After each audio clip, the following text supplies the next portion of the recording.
Hello, ici Kenza au micro de AKA le podcast. Un moment de partage, de sincérité et surtout de spontanéité pour parler de nos parcours professionnels et s'inspirer les uns des autres. Hello, bienvenue dans cette nouvelle vidéo. C'est l'épisode 4 de AKA le jeu. Aujourd'hui, je reçois Aïda. Hello Aïda. Coucou. Je suis trop contente, bienvenue. Merci beaucoup d'avoir accepté mon invitation. Tout le plaisir est pour moi, Makenza. Alors pourquoi tu dis Makenza? Parce qu'on se connaît, on va pas mytho devant la caméra. On se connaît oui. Personnellement depuis très très longtemps. Je t'ai vu grandir. Tu m'as vu grandir. En gros, moi je vais pas passer par 4 chemins, Aïda. J'ai un objectif aujourd'hui, un seul. J'espère que je vais y arriver. Je veux que les gens apprennent à te connaître comme je te connais moi dans la vie perso. Sans maquillage ni artifice. Un peu de maquillage, mais sans artifice. Ouais. Du coup, Aïda Bouhlel, tu es une jeune maman de 2 enfants, elle et Omar. Un 3e enfant, Make Me Fab, qui est un concept dont on va parler aujourd'hui. Et donc, tu es une entrepreneuse marocaine.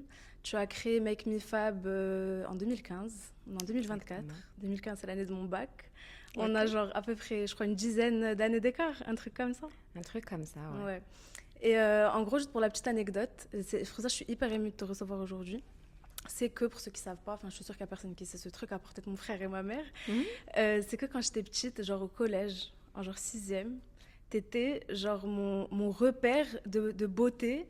Genre j'étais en mode, je dois faire une nouvelle coiffure, j'appelle Aïda. Je dois sortir en soirée, j'ai ma première soirée, Aïda elle va me conseiller sur mon maquillage. T'étais vraiment celle qui me conseillait tout le temps.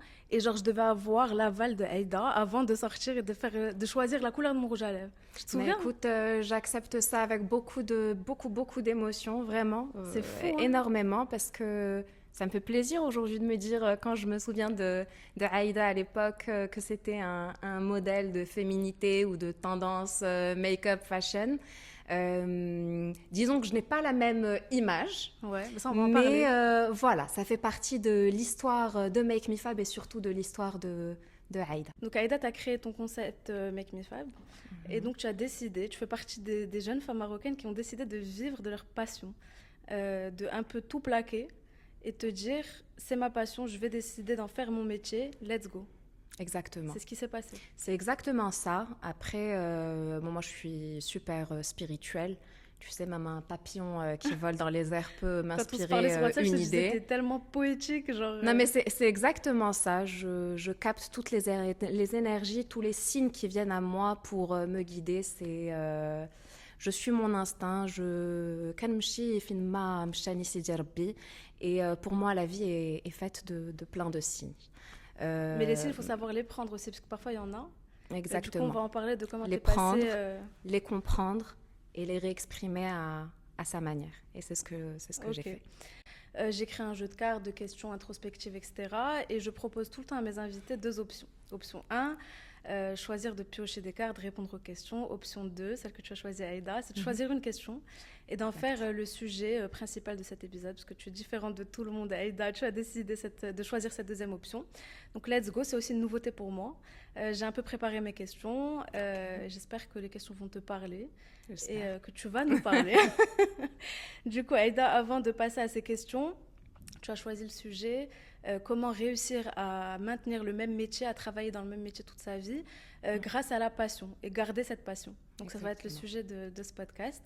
Et avant de répondre à cette question, j'aimerais bien que tu te présentes, Aïda, que tu nous dises qui tu es, d'où tu viens, où tu vas, ton parcours, que les gens qui ne te connaissent pas, parce que je sais qu'il y a pas mal de gens qui connaissent Make Me Fab, c'est hyper connu aujourd'hui au Maroc, mais il n'y a pas beaucoup de gens qui connaissent Aïda derrière Make Me Fab. Alors, on va commencer. Aïda Bouhlel, 35 ans, je suis mariée depuis 15 ans avec l'amour de ma vie, Ahmed, avec qui j'ai eu 2 merveilleux enfants, Ali et Omar, qui ont 8 et 6 ans. La naissance de Make Me Fab a concordé et c'est un point très important avec la naissance de mon Ali, donc j'ai non pas 2 mais 3 petits bébés. Que je nourris, que j'habille, que je dorlote, que je cajole jusqu'à ce jour. Ils sont le centre de ma vie. Voilà, malgré que je sois en train de jongler perpétuellement entre vie pro et vie perso, j'essaye de trouver cet équilibre pour vivre en parfaite harmonie. J'ai eu mon bac ES en 2007. Ça remonte, okay. Désolée pour le bug, en 2007. Et après quoi, je suis allée sur Paris, où j'ai eu mon bachelor en management hôtelier et tourisme international à Vatel Paris.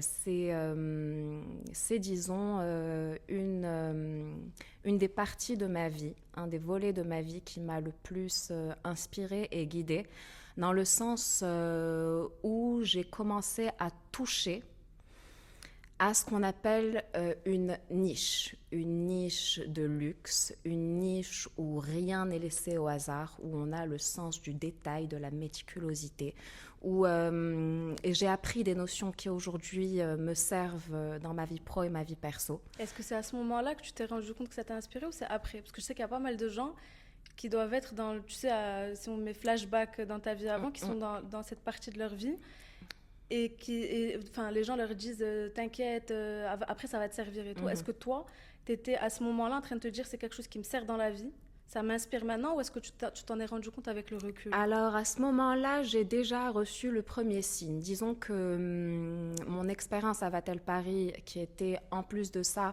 alternée avec de la pratique, c'est-à-dire que j'ai pu avoir des expériences dans les plus grands palaces parisiens. C'est pour ça que je parle vraiment d'une niche, où là vraiment c'était un positionnement d'une clientèle de niche très exigeante, une clientèle hétéroclite, internationale, où vraiment les standings d'excellence étaient à leur paroxysme. C'est là où entre la difficulté du métier en hôtellerie, qui déjà demande de démarrer par le plus bas de l'échelon pour pouvoir gravir les échelons et atteindre les sommets, était une nécessité, c'était obligatoire.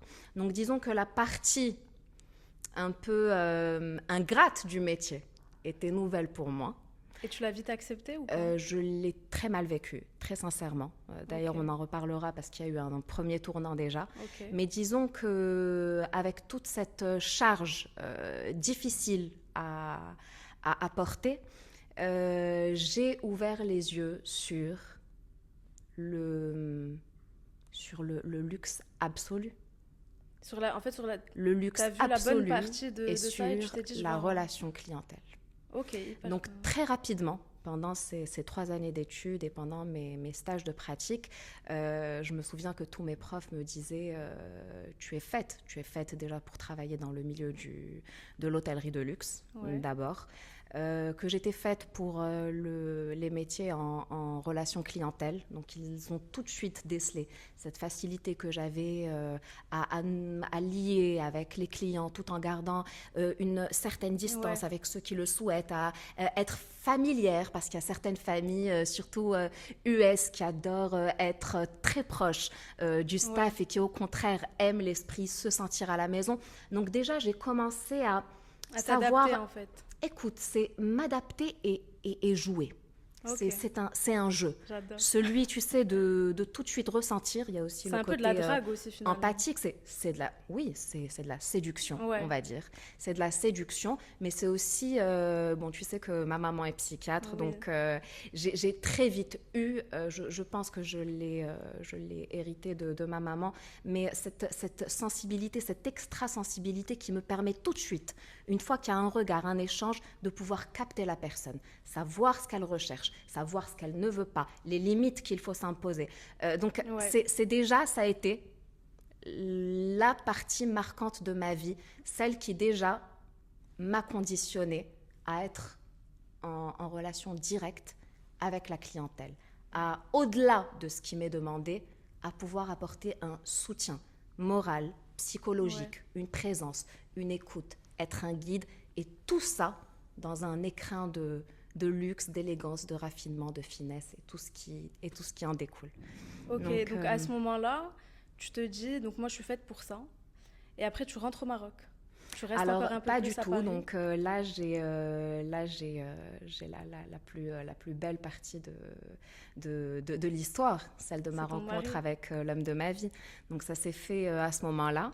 Je l'ai rencontré et avec toute sa bienveillance, son intelligence, mais aussi son côté visionnaire et le fait aussi qu'il me connaisse bien.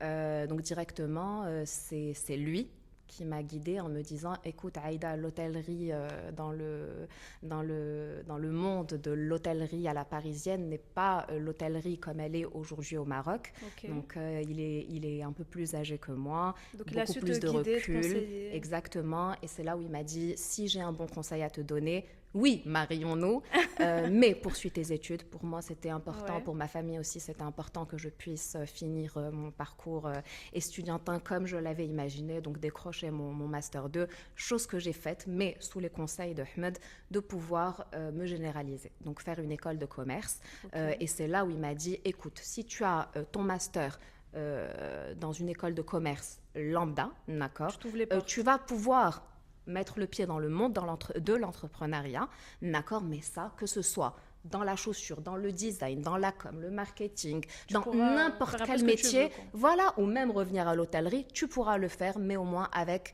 un Un diplôme en bagage en poche qui poche. t'ouvrira plusieurs portes. Ne te restreins pas. Un autre signe divin, voilà, que le bon Dieu a mis sur mon passage, cette rencontre, ces conseils bienveillants que j'ai appliqués. Donc j'ai intégré l'ESG Paris, Ok. où j'ai fait de ma spécialité le marketing et la communication. D'accord.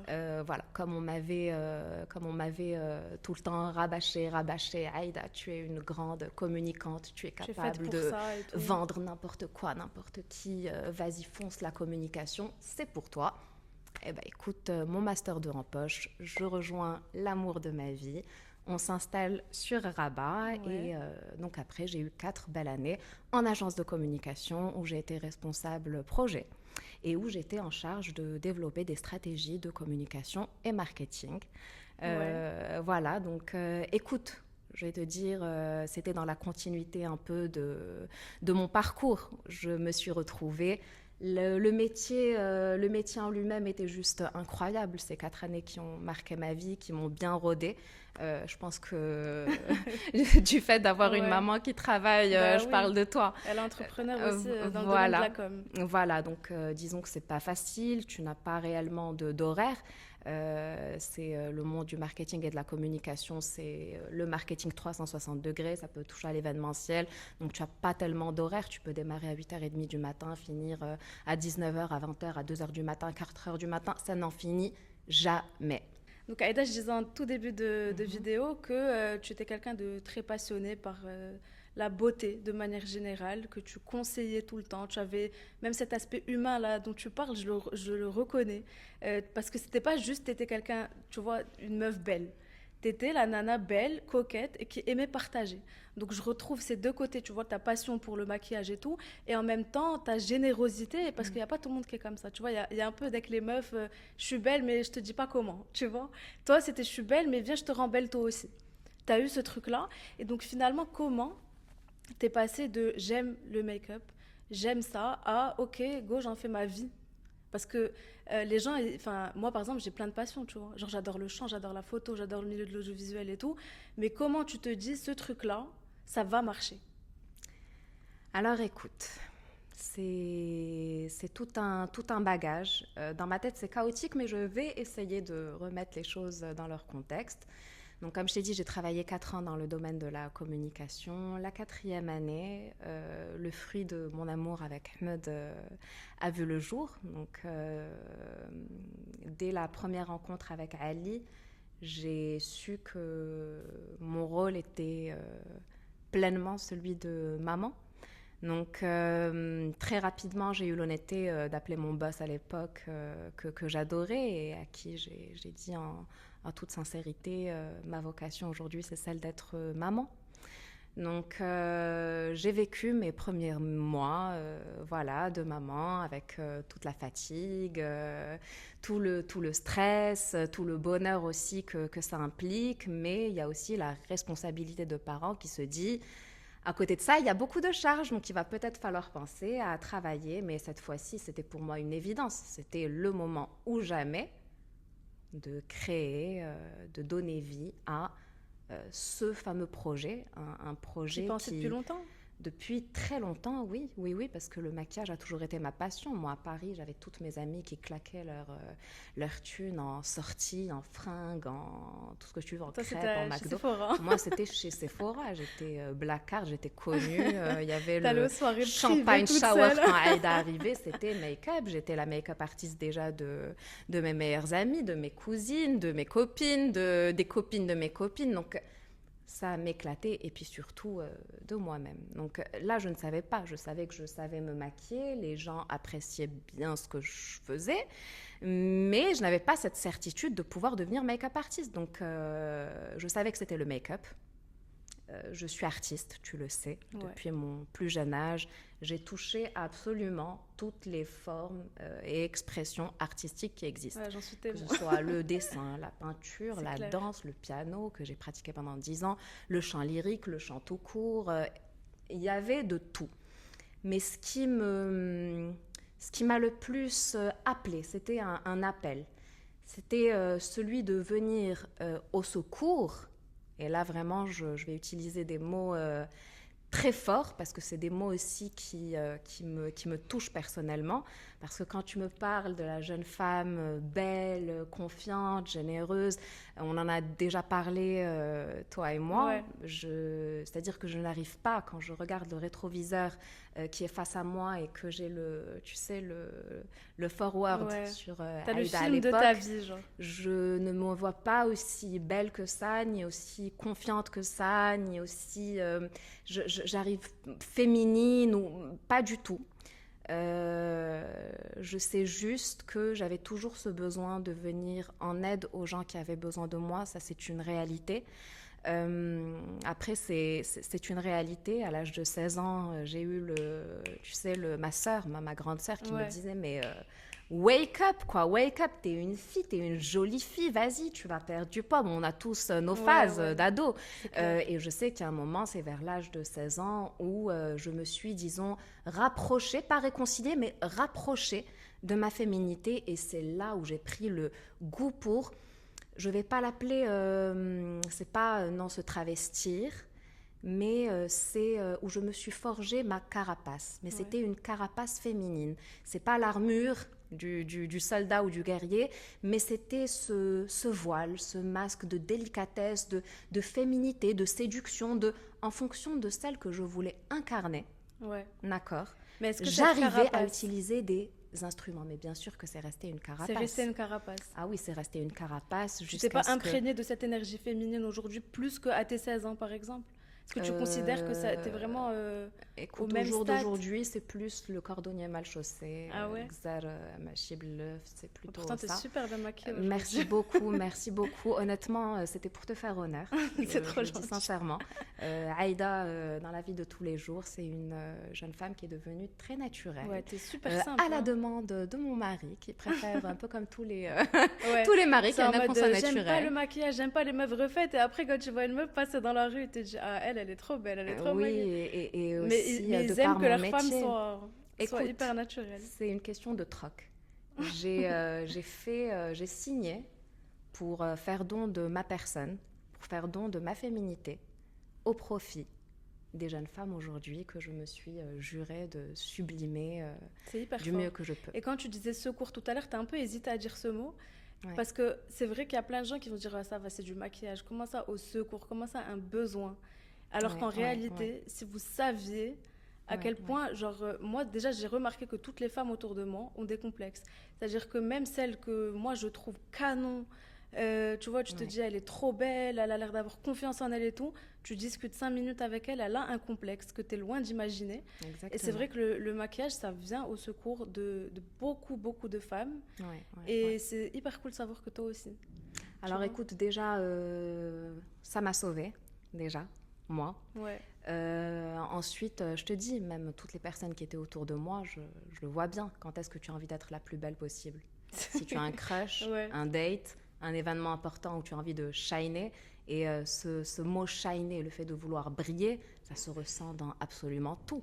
Ça se ressent dans la posture. Tu sais, une fois que tu maquilles une jeune femme, sa posture change, l'éclat de ses yeux change, son sourire change, vraiment même son grain de peau, sa démarche. Donc, écoute, j'ai fait aujourd'hui de ma spécialité la mariée, mais ce que je peux te dire, dans le monde arabe, non pas qu'au Maroc, mais dans le monde arabe, le domaine de la cosmétique et du make-up est l'un des domaines les plus lucratifs qui existent. Ah, c'est clair. Les femmes, pour se sentir belles et pour être belles, sont prêtes à tout et à dépenser des 1000 et des cents pour pouvoir se sentir les plus belles possibles. Et j'ajoute cette connotation beaucoup plus profonde, d'accord, parce qu'on parle du make-up en surface. Il y a des jeunes femmes qui préfèrent, qui prônent la beauté naturelle. Mais je peux te dire que le métier de make-up artiste vient en aide aussi psychologiquement, mentalement, spirituellement à des jeunes femmes pour qui ça change tout. C'est clair. Et d'ailleurs, tu peux le voir même sur Instagram ou TikTok, même si je ne suis pas sur TikTok, mais les avant-après ou les réactions des jeunes femmes une fois qu'elles se voient. Tu en as même qui sont à deux doigts de pleurer quand elles voient l'avant-après. Et donc tu dis que c'est un domaine très lucratif, c'est très vrai. Et tu réponds quoi aux personnes qui trouvent que ça se mérite pas? Tu vois ce que je veux dire? Je sais que je me fais l'avocat du diable. Hein. Oui. Des gens qui disent putain, mais payer autant un maquillage pour son mariage et tout. Tu penses que c'est quoi d'abord la valeur ajoutée du maquillage pour une mariée le jour de son mariage et aussi ta propre valeur ajoutée à toi? Mais écoute, comme je t'ai dit, moi je me suis mariée il y a 15 ans. Donc moi je peux te dire que quand je revois mes albums photos d'il y a 15 ans, disons que voilà, effectivement les standards de beauté ont évolué, mais disons que j'aurais pu donner tout l'argent du monde pour pouvoir en un coup de baguette magique tout changer. D'ailleurs même quand on était jeune, tu sais, dans le juste Cendrillon, tu vois que pour se sentir belle, elle n'a pas eu besoin d'une make-up artiste, mais carrément d'une fée qui avec sa baguette magique. Donc toi, tu vois ce que je veux dire? T'es la fée de la soirée. Je suis, on nous appelle les doigts de fée ou la fée ou l'ange gardien. Moi déjà, j'ai le respect des gens qui s'interrogent, qui se disent pourquoi est-ce que c'est aussi cher. Forcément, quand tu n'es pas dans le domaine, quand tu n'es pas forcément passionné, que tu n'as pas fait un travail de recherche pour voir quels sont les prix des produits de niche, des produits haut de gamme, aussi du métier d'entrepreneur, parce que moi, en tant qu'entrepreneur, dans les tarifs que je pratique, j'inclus aussi ce travail de recherche. Il faut savoir que pour arriver à trouver les meilleurs fonds de teint ou les meilleurs contouring ou les meilleurs concealers ou. Et puis ce qui va à chacune de tes mariées justement, aussi. mais déjà, il faut pouvoir avoir une connaissance de tous les produits qui sont disponibles, des plus et des moins de chacun pour pouvoir en sélectionner ce qu'il y a de mieux en fonction de chaque type de peau, etc. Donc déjà, il y a le prix des produits de niche. C'est pour ça que je le dis et le répète, Make Me Fab se positionne dans le très haut de gamme. Dans le luxe. On utilise exclusivement des produits de niche, des produits haut de gamme et où le rituel de maquillage, parce que c'est réellement, d'ailleurs c'est le but du concept, se veut être un salon de beauté mobile qui se déplace chez la mariée, où la mariée n'a même pas à se poser la question est-ce qu'il y a ma teinte en poudre, en fond de teint, en produit, en tu la prends en charge de A à Z. Il y a absolument tous les produits à disposition déjà et les meilleurs produits. Ces produits-là coûtent cher. D'accord, ce qu'il faut savoir, c'est qu'on n'a pas... Moi, juste, je vais à Sephora, j'achète un mascara, j'ai 100 balles. Mais justement, et où est Sephora? Donc, il faut aller les chercher, ces produits. Oui, comme dans tous les métiers, dans l'entrepreneuriat, comme tout commerce, tu as des stocks, services, achat-vente. Il faut pouvoir avoir un réassort de tous les produits, pouvoir devancer le besoin du client, ne pas avoir un épuisement de stock au moment où, en plus avec une clientèle marocaine exigeante, connaisseuses, les femmes sont vraiment, ce sont des fines connaisseuses et de plus en plus des produits cosmétiques, elles exigent pour elles le meilleur et c'est un engagement, celui que j'ai fait, d'offrir le meilleur et de pouvoir justement m'adapter au standard de luxe que j'ai voulu C'est pour ça, le en fait, c'est premier hyper jour. important que Ouais. tu insistes sur le luxe parce que, en plus, maintenant, on sait que le maquillage est devenu accessible au Maroc. Elles sont plus orientées sur Charlotte Tilbury, Natasha Denona, Pat Ouais, McGrath. c'est ça. Vraiment, ce sont des nouvelles marques Et tu émergentes. t'adaptes aussi aux nouvelles marques, aux nouvelles sorties, tu es Bien à jour et évidemment, tout. exactement, au phénomène de mode. Il y a aussi des tendances qui évoluent Ouais. en termes de Donc, en make-up. fait, pour quelqu'un qui veut un maquillage de luxe, tu réponds que bah, ça vaut le prix, quoi. Alors justement, il n'y a pas que le prix. Alors comme j'ai fait du make-up de la mariée ma spécialité, donc ça a été voulu. Pourquoi? Parce que déjà c'est ce qu'il y a de plus glamour. J'adore le glamour. C'est là où j'estime que tu as le plus de temps. Moi, quand on me parle parfois de prestations mariées qui durent 10-15 minutes, il y a 2 grands points d'interrogation. Parce que réellement pour moi, une prestation maquillage de la mariée, techniquement parlant, dure 1h30. Et à ces 1h30, j'ajoute ce qui est pour moi tellement logique et c'est le b.a.-ba, c'est la composante humaine. Tu arrives chez une mariée, c'est le jour de son mariage. Elle arrive elle-même avec un bagage de stress, de fatigue, d'appréhension, d'émotions tellement débordant que la moindre des choses, c'est qu'elle n'est pas en face d'elle une technicienne, une make-up artiste. C'est une épaule sur laquelle elle va pouvoir se reposer si jamais elle flanche. Ouais. Et Donc, tu crées des c'est vrais liens normal, avec tes mariés. mais clairement, donc justement, il y a un avant, donc de la prise de contact, où il y a un diagnostic qui est réalisé à distance, où, comme je dis, la mariée t'oriente à travers des inspirations. On les appelle les inspirations parce qu'elles sont là pour guider l'artiste, d'accord, où je suis là aussi pour lui demander de faire table rase de tout ce qu'elle a vécu comme expérience chaotique, parce que très souvent, chacune arrive avec ses traumas, le fossile qui s'est décollé, le contouring trop vaillant. Je lui dis, alors écoute, nous, on est vraiment dans un élan artistique, d'accord? Donc, considère que je suis une artiste, peintre ou autre, d'accord, mais où je travaille sur une toile ou une page blanche. Ouais. Donc, on gomme tout et on redémarre ensemble à zéro. Inspire-moi, guide-moi. Moi, je suis là pour absorber comme une éponge, d'accord, m'abreuver de tes inspirations. Parce qu'il y a des gens qui disent, moi, je veux head le maquillage et qui te montrent une photo qui dit, je veux la même chose. Exactement. Ben, en fait, non. Enfin, toi, tu as ta patte, tu as ton avis. En fait, ce n'est pas un non, parce que c'est aussi de mon devoir d'être à l'écoute de la mariée. Donc, tu t'adaptes. C'est pour ça que j'appelle inspiration ce que je demande, ce que j'exige qu'elle envoie. C'est obligatoire. Même la mariée qui va me dire oui, je te fais pleinement, fais ce que tu veux. Je lui dis écoute, je vais faire ce que je veux. Mais je vais faire ce que je veux, mais en m'adaptant à ta personne. Goûts, ta personne. Qui es-tu? Qui es-tu? Quel est ton style? Quelle est ta personnalité? Quelles sont tes limites? Quelle est ta perception du maquillage naturel? Quelle est ta perception du maquillage trop chargé? Les mots dans le métier de l'art ne sont pas significatifs. L'art est subjectif. La notion de naturel ou de sophistiqué ou de surchargé ou de chargé varie d'une bouche à l'autre. Et je dis qu'une image dans notre métier vaut tous les mots du monde. D'accord? C'est pour ça que tu vois des vidéos qui font le buzz sur Instagram où tu vois la nana qui te dit moi je veux un mec super naturel et au final tu as la tête de Kim K. C'est exactement ça. C'est vrai parce que toi, je me permets, c'est vrai qu'il y a pas mal de gens qui disent de ton travail qu'il est trop chargé. D'accord. Je l'ai souvent entendu. En mode, c'est-à-dire que c'est trop beau et tout, mais moi, je me verrais pas avoir ce genre de maquillage, c'est trop chargé pour mon mariage, parce que moi, c'est pas mon style. Et je raconte une petite anecdote, on s'était parlé en off. J'avais vu une de tes... Donc, j'étais sur mon fil d'actu sur Insta, et je vois un maquillage fait par Make Me Fab, et je me dis, waouh, c'est trop bien, c'est pas chargé et tout. J'étais en mode, yes, enfin, elle a fait un truc pas chargé. Et je t'ai envoyé un message, et tu m'as dit, mais attends, Kenza, je m'adapte à ce qu'on me demande. Exactement. Et donc, en fait, si j'ai des maquillages qui sont hyper chargés, c'est parce qu'on m'a demandé que ce soit chargé. Et comme tu viens de le dire, chargé pour toi, c'est pas chargé pour moi, tu vois. Et en fait, ta question me touche beaucoup et j'espère aussi qu'elle aidera à faire évoluer un peu les mentalités.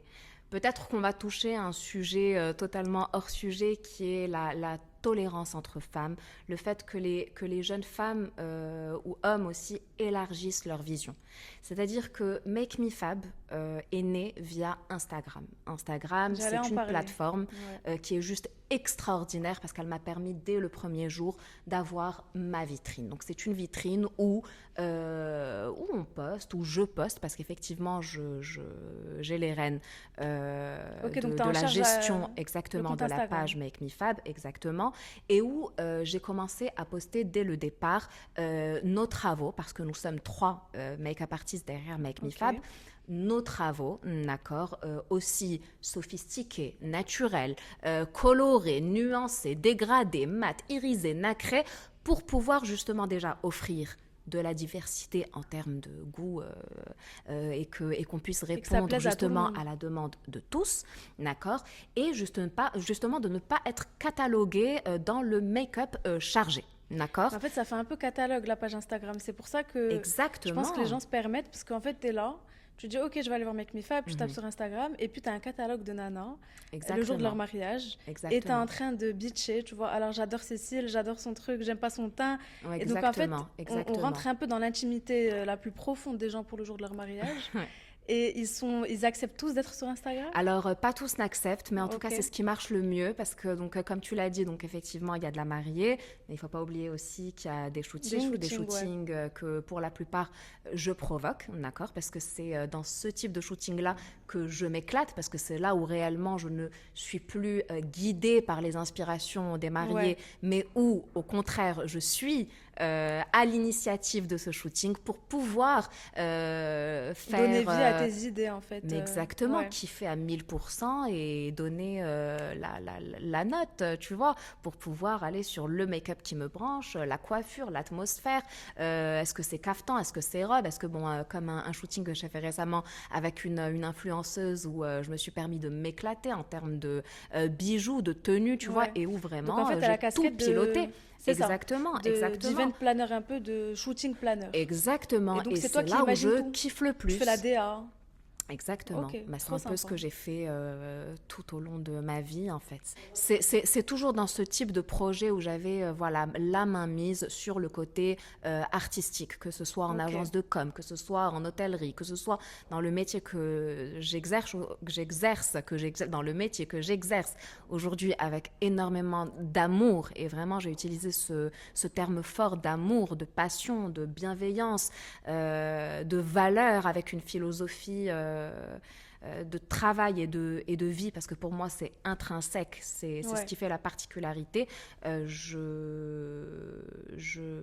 mets toujours en avant ce côté-là artistique, je mets toujours en avant les priorités et les envies et les goûts de mes mariés. Donc pour toutes celles qui sont sceptiques à l'idée de faire appel à Make Me Fab, je les invite à aller plus en profondeur dans cette page qui est tellement riche et qui est volontairement enrichie quasiment chaque jour.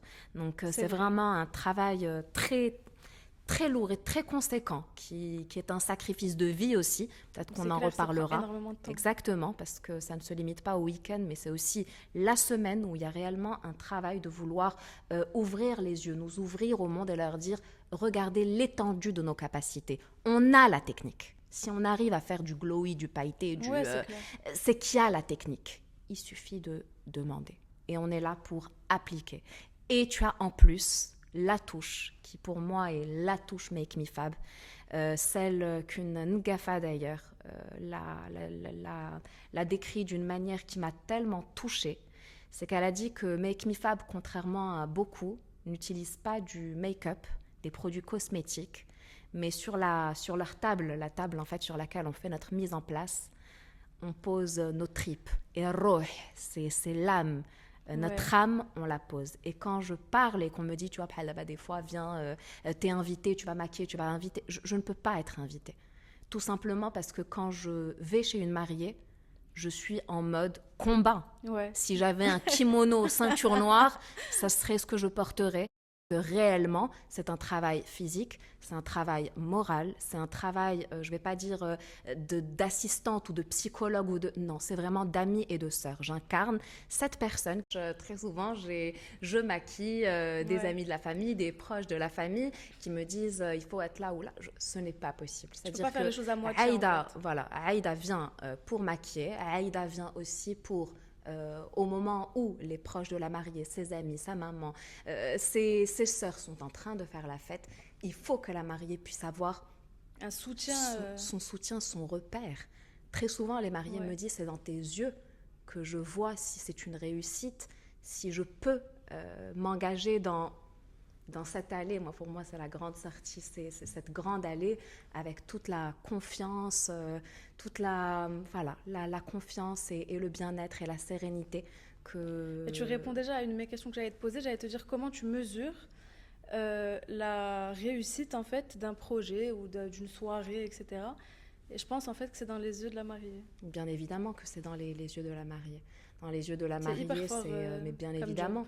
job. La majorité de mes mariés jouent le jeu et attendent vraiment jusqu'à la fin de la mise en beauté pour se découvrir. Donc c'est là où mon métier, ou pour en revenir à ce que tu as dit, ce qui donne sens à ce métier, à cette spécialisation de pourquoi la mariée, c'est tout simplement parce que dans les mariages marocains et en contact avec la mariée, cette mariée qui est sous le feu des projecteurs, cette mariée qui est sous la lumière, d'accord, me fait vibrer. C'est là où mon travail prend son sens. C'est là où mon expression artistique prend tout son sens. C'est là où mon côté humain, psychologue, ami, sœur, où là où je revêt tous ces casquettes, prennent leur sens, où je vibre, où chacun de mes sens est en éveil, où mes cellules sont en éveil, où mon vécu, mon passé, mon présent et je l'espère mon futur prennent sens comme des pièces de puzzle qui s'emboîtent pour donner de ma personne, pour voir briller l'autre. Et ce qui justement me rend spéciale ou différente aux yeux des autres, c'est que malheureusement le regard entre femmes est très souvent dur, injuste, rabaissant.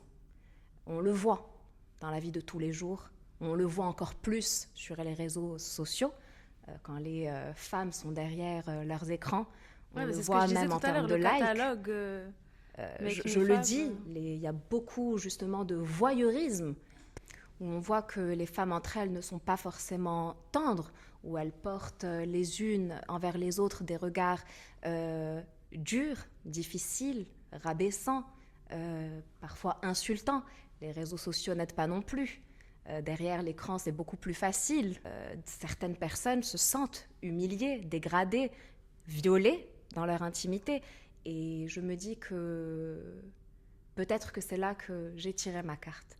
Parce que je sais que j'ai cette faculté à être tolérante, à avoir un regard d'amour, de bienveillance, où pour moi, la femme est juste l'une des plus belles créations divines qui existent au monde. Et j'ai toujours porté depuis mon plus jeune âge, que ce soit envers les deux figures maternelles que j'ai, ma mère et ma grand-mère. Et c'est elles qui m'ont donné cette éducation de l'amour de l'autre, de la bienveillance envers l'autre. C'est comme ça. Même dans l'élan artistique de la peinture, j'étais toujours attirée vers la femme. Et j'ai toujours vu chaque femme comme étant une femme belle, une femme qui a du potentiel, une femme qui doit juste pouvoir être sublimée, à qui on doit tendre ce coup de pinceau ou ce coup de main ou pour la voir briller. Non pas la travestir, non, mais pour en revenir à mon passé, de pouvoir lui donner les moyens, les accessoires, la petite touche de magie, la poudre de perlimpinpin, pour qu'elle puisse tous les gens incarner de la fée dont on parlait tout à l'heure. Pour pouvoir incarner celle qu'elle veut être. La femme séductrice, l'intellectuelle, la femme timide, réservée, la femme naturelle. Et c'est là où je dis, oui, nous, Make Me Fab, pas que moi, et j'en reviens, nous avons toutes les palettes possibles, tous les instruments possibles pour faire de vous celle que vous êtes, mais en une version sublimée. Non, on ne travestit pas. Non, on ne déguise pas. On vient juste révéler la nature intrinsèque de la personne, ou si elle le désire, lui apporter un petit coup de pouce pour incarner une nouvelle personnalité. Pourquoi pas ? Ça fait du bien, des fois, le changement. Mais ça m'amène à ma prochaine question. Depuis tout à l'heure, tu parles de tes qualités, donc d'être tolérante, d'être empathique, d'avoir un regard sur la femme qui, selon toi, est ta valeur ajoutée dans ton domaine. Tu dirais que pour les jeunes femmes, imagine, parce que c'est quand même un domaine qui est en vogue en ce moment, Oui. la beauté. On en parlait tout à l'heure dans le monde arabe et tout, au Maroc aussi. Quelles sont, selon toi, les qualités essentielles qu'il faut avoir pour réussir dans ce métier? Si tu devais t'adresser à des jeunes femmes, à la toi de 2015, selon toi, c'est quoi les qualités sans lesquelles on ne peut pas réussir dans ce métier? Alors écoute, on va commencer d'abord par l'aspect technique. Il faut être entrepreneur. Le métier de make-up artiste, en tout cas aujourd'hui, ne se résume pas qu'à maquiller. Il faut pouvoir gérer un stock. Il faut pouvoir être visionnaire, savoir que si tu réussis, tu vas rencontrer différents types de femmes avec différentes carnations, différents styles, différentes envies, et qu'il faut pouvoir s'armer vraiment de tout. Donc déjà, il faut pouvoir être entrepreneur. Si tu es seul, savoir te manager. D'accord, se manager soi-même, avoir un self-control, ne pas parler que du monde merveilleux du jour J, etc. Parce qu'il y a aussi le back-office, c'est un peu comme dans l'hôtellerie ou dans tous les métiers. Tu as le front-office, le back-office, ce que les clients vivent et leur expérience en tant que client et les coulisses, c'est un peu comme partout. Donc il faut s'armer, c'est un métier qui est difficile, qui demande beaucoup de sacrifices. Donc déjà, être manager, que ce soit envers soi-même, d'accord, être exigeant, parce que c'est un métier qui demande beaucoup d'exigence, soit savoir manager des équipes, parce que ça demande de manager l'autre. Il y a la composante humaine qui rentre en jeu, et pour moi, c'est celle qui est la plus difficile, c'est de gérer l'humain. D'accord, il faut aussi, bien sûr, cet altruisme, mais d'ailleurs, je vais te le dire, moi, je le répète à chaque fois, le jour où j'en ferai un business à proprement parler et qu'un business, et que ce ne sera plus une source de plaisir absolu, ou ma passion, ou mes valeurs, ou ma philosophie de vie, ou ma philosophie de travail ne sont plus au prime abord, j'arrête tout. Ouais. J'arrête tout. On en avait parlé en off en plus de ça. Ah oui, carrément, je le dis, il faut rester fidèle à soi-même. Il faut rester fidèle à ses valeurs. C'est l'un des métiers où, comme beaucoup de métiers, on peut très rapidement se perdre. C'est un peu comme dans l'événementiel. Tu t'es perdue à un moment, toi, en chemin? Je me suis perdue dans le sens où, oui, il y a beaucoup de choses qui m'ont rendue malade. J'ai fléchi, je suis tombée, oui, je peux le dire, parce que c'était un domaine nouveau pour moi, où, comme je suis une extrasensible, malheureusement, je n'ai ni... De par ma vie, mon éducation, mes valeurs, ma personne, je n'ai jamais été confrontée à des situations aussi difficiles. Et je parle tout le temps d'humainement parlant, parce que professionnellement parlant, Dieu merci, j'ai pu me forger. Mentalement, on est rodé à la ponctualité, au sérieux, au professionnalisme. En tout cas, c'est des choses qui, pour moi, sont... C'est un dû. Ce n'est même pas quelque chose qu'on est censé réclamer. C'est un dû. Après, réellement, oui, j'ai eu des soucis pour la gestion de l'humain. J'ai eu des soucis à accepter, bien sûr. Ouais. T'es rentrée dans ce milieu un peu naïf, toi? Complètement. Okay. Complètement. Et jusqu'au jour d'aujourd'hui, au moment où je te parle, je continue à m'accrocher. Vraiment, je me raccroche vraiment à l'espoir. C'est tout. À l'espoir que les choses changent. D'ailleurs, si tu me dis oui, je le vois comme un métier que je pourrais exercer toute ma vie. Oui, je le vois comme une richesse parce que, je vous l'avoue, je n'ai jamais fait de formation en make-up. C'est ce qui m'amène à maquiller, c'est l'école de la vie. Mais ce cadeau de Dieu, je le mets au profit des autres. Donc oui, je me vois l'exercer, je me vois faire la passation, je me vois prendre ce flambeau et le remettre à d'autres personnes qui pourraient aussi... C'est hyper important, il y a la transmission. En voilà, fait, la transmission, qu'ils puissent aussi, ou qu'elles puissent aussi rayonner dans ce métier qui est juste exceptionnel. Mais voilà, prendre garde et avoir conscience que c'est un milieu qui est rude. Ben merci Aïda. Écoute, merci à toi. Je suis trop contente d'avoir eu cette discussion avec toi. Tu as hyper répondu à la question. En plus, là, on a terminé sur ça, comment vivre le même métier avec passion. Ça se voit que tu es tout autant passionnée que quand j'avais 10 piges et que tu me donnais des conseils Merci make-up. beaucoup, Kenza. Merci En beaucoup. tout cas, tu rayonnes. Et j'espère que j'ai réussi le défi que je m'étais lancé en début de vidéo. Et j'espère que les Parfaitement. gens ont appris à te connaître et que ça t'a fait du bien de te dévoiler. Merci beaucoup, Kenza. Merci à toi, en tout cas, de m'avoir donné la parole. Merci à toi de m'avoir donné cette opportunité de mettre l'accent sur le fait que je n'apparais peut-être pas sur mes réseaux sociaux. On n'apparaît pas Ouais. sur nos réseaux sociaux parce que j'avais vraiment pour envie de transmettre ce message que je souhaitais briller en back-office, ne pas me faire connaître à travers Aïda comme on peut la voir, Aïda telle qu'elle parle, mais surtout de me mettre en avant et de briller de par mon talent. J'ai beaucoup été jugée par le passé sur mon physique ou sur certaines choses qui font partie de l'adolescence, de choses qui peuvent faire mal. Et je m'étais jurée. Et je suis fière aujourd'hui d'honorer cette promesse que je m'étais faite quand j'avais 16 ans, qui était de briller et de prouver que l'on peut y arriver. On peut y arriver sans maquillage, sans artifice, sans être jugé sur son physique, sans être jugé sur qui l'on est, mais sur ce qu'on peut faire et ce qu'on peut apporter. Et ça, c'est magique et ça résume parfaitement ces mots qui résonnent en moi. Make me fabulous.